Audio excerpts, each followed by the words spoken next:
Good afternoon. Can you hear me? Because I'm kind of lazy when it comes to talking, and when I talk, I say I want you to hear.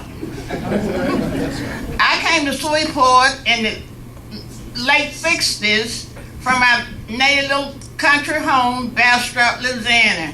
I had just finished college at Bramlin, and I didn't have any luck finding no work there, except the kind that you can get even if you don't even have a high school diploma. And so I said, well, you know, maybe if I come to Shreveport, where there are more opportunities and everything, probably I have better luck in finding work. But lo and behold, what I did not know, Shreveport was a whole lot more divided and racial than Bastrop. They just did it in a different way. It was more obvious in Bastrop.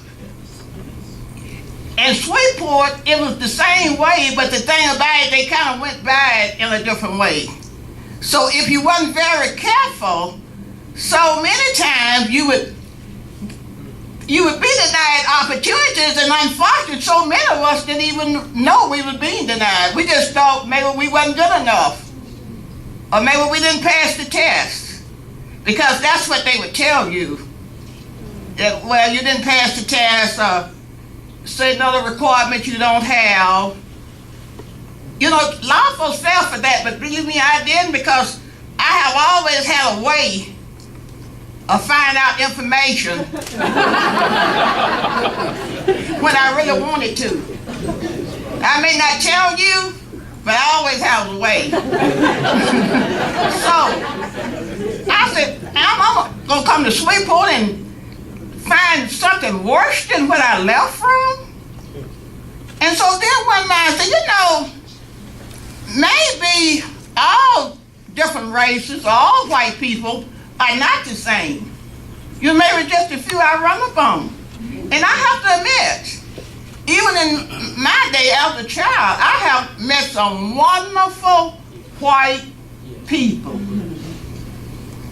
And unfortunately, I realize that a lot of white people are suffering from the same problem we are. One of the reasons they don't want to do what they know is right to do because they don't want to be criticized by their own race. I remember long years ago, if a white person would put you in the front seat with them, they would go away to keep their other white friends from knowing you was in the front seat. Or if you was going to have dinner at their house, you could sit at the table with them if was not their other white friends there. Have you all had that same experience? I have. And so, you know, I come to this conclusion. You know, maybe we shouldn't judge every white person based on what a few white people have done to us. Maybe we shouldn't place every black person on the same basis that one black person have done. Maybe we all don't steal. Maybe we all are not lazy. Maybe we don't want welfare. Don't blame just because my skin is black. Don't base me on the basis of what you base the most worst person in Shreveport, and the same goes to whites, Mexicans, or you name it, any race. That's one of the biggest mistakes that we make. We base one person on that whole race. And you know, I said, you know one thing, it's been over 100 years since slavery. And so many times it's no better. Yeah, they had integrated to schools a few years before I came, but it was just blacks going to white schools. Nothing had changed. You could get a little better job, but you were still considered a second-class citizen. I remember a lot of times I have been in conversations, and I have fencing on the city bus.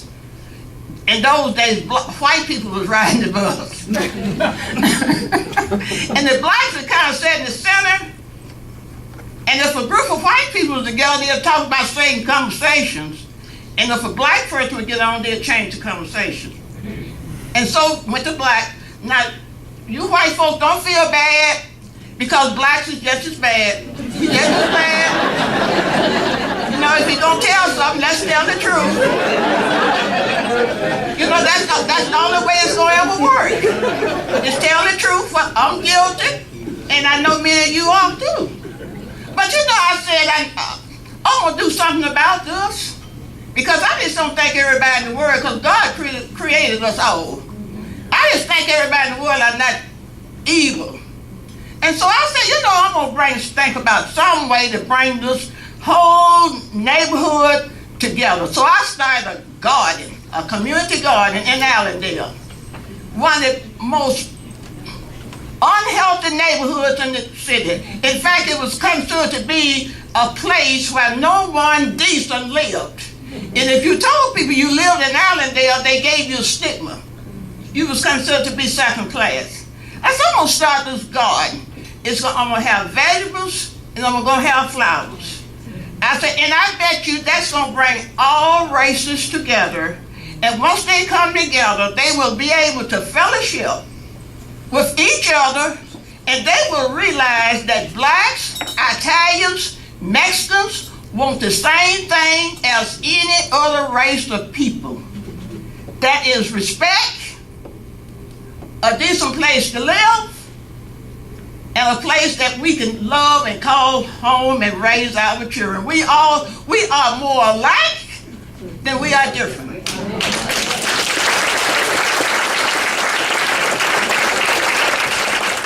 I know it's out 5 minutes, but let me say a few more things.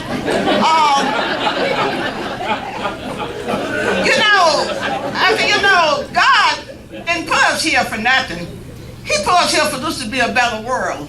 So with this garden, what happened with the garden, my life was in jeopardy. I was criticized in Allendale. I was called crazy and stupid, trying to do something that nobody else could do. So what makes me think I can do something? So well, you know, I hate for folks to say I can't do nothing. So anyway, I started the garden.